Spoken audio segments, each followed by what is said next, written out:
Hey friends, it's your boy SVH coming at you with today's Bowl of Saki by Hazrat Inayat Khan for July 3rd. The knowledge of self is the essential knowledge. It gives knowledge of humanity.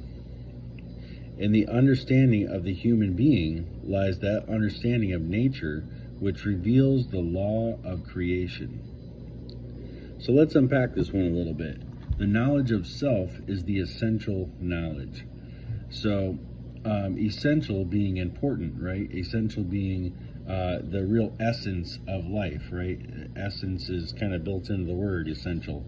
So the knowledge of self is the essential knowledge, the knowledge that is necessary and needed, and is the essence of who we are and what we are here to experience, right? So the knowledge of the self is the essential knowledge. That in itself, that little phrase has a lot to unpack in it right there. But it's that knowing the essence of the true self that is essential in the knowledge. It gives knowledge of humanity. So knowing the essence of knowledge, knowing what it is that is behind each thing, right, makes you understand each thing more. And that gives you knowledge that, it spans all of humanity, really. When you see how people act, how people react, what makes people react, what makes people act a certain way, what draws a certain reaction out of yourself, that self-knowledge, it gives you knowledge that you can use as, man, I saw that person today react a certain way, and I know that feeling. I've felt that way before, and I've reacted that way in a similar situation, and your heart goes out to that person. That is true essential knowledge. That's something that has woken up in you, or awoken inside of you, that says, hey, I recognize that person's pain, or I recognize that feeling, and man, I can relate. That's understanding humanity. That's the real knowledge of humanity, knowing kind of what's behind that, or being able to at least get a glimpse into why a certain thing is the way that it is, right? So this becomes essential knowledge.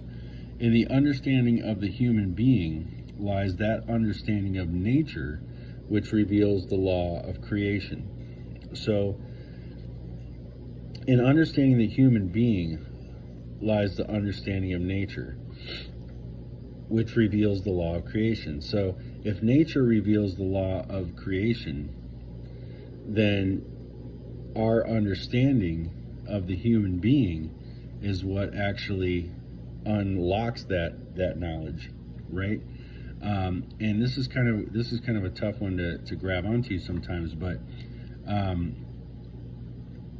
we are co-creators. We are creating this universe. We are creating the environment that we're in. Everything that we experience every day is our own creation.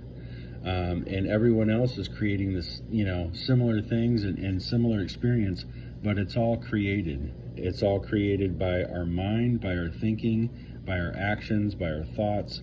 And this energy that we're putting out is creating the environment that we live in, whether we're conscious of it or not. And when you understand the real nature of the human being, you understand that we're co-creating in this way. And you understand how nature works. You understand that everything is frequency, everything is vibration, everything is energy. And energy follows thought. And where your thought goes, the energy goes. And that creates for you your demise or your success or whatever it may be that you're focused and thinking on. So this is a real powerful lesson in itself, but you kind of have to read between the lines a little bit with this one too. And this again, coming from my perspective, just reading here, but I will share a little commentary from Murshid here as well. What we need most is the understanding of that religion of religions and that philosophy of philosophies, which is self-knowledge. We shall not understand the outer life if we do not understand ourselves. It is the knowledge of the self that gives the knowledge of the world. One may ask, what should one study? There are two kinds of studies. One kind is by reading the teachings of the great thinkers and keeping them in mind. the study of metaphysics, psychology, and mysticism. And the other kind of study is the study of life. Every day one has an opportunity for studying, but it should be a correct study.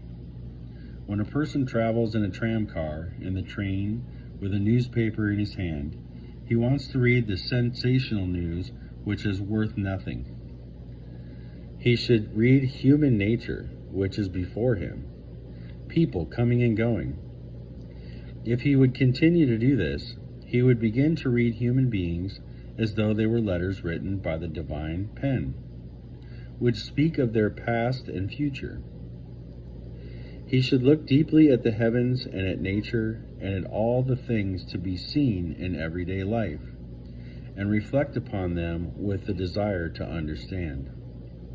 This kind of study is much superior, incomparably superior, to the study of books.